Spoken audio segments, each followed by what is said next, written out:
സ്ഥാപനത്തിലൊരിക്കൽ ഒരുപാട് സമ്മാനങ്ങളായിട്ട് കണ്ണനെത്തി.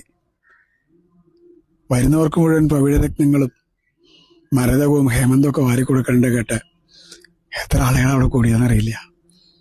നമ്മളും ഉണ്ടാവിക്കുക അവിടെ, നമ്മൾ ഓടിച്ചില്ലല്ലേ. ആളുകൾക്ക് ഇങ്ങനെ സമ്മാനം വാരിക്കൊണ്ടുപോയിരിക്കുക, പലവട്ടം വാരിക്കൊണ്ടു പോകുന്നുണ്ട് സമ്മാനം. എല്ലാവരും പോയി.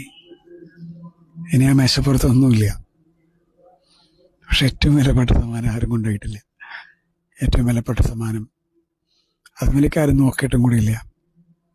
ആ സമ്മാനമാണ് കണ്ണൻ.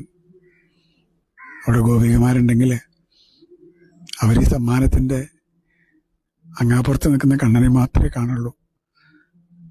ആ സമ്മാനങ്ങൾ മുഴുവൻ അവിടെ ബാക്കിയാണ് കണ്ണൻ ഗോപികമാരുടെ കൂടെ.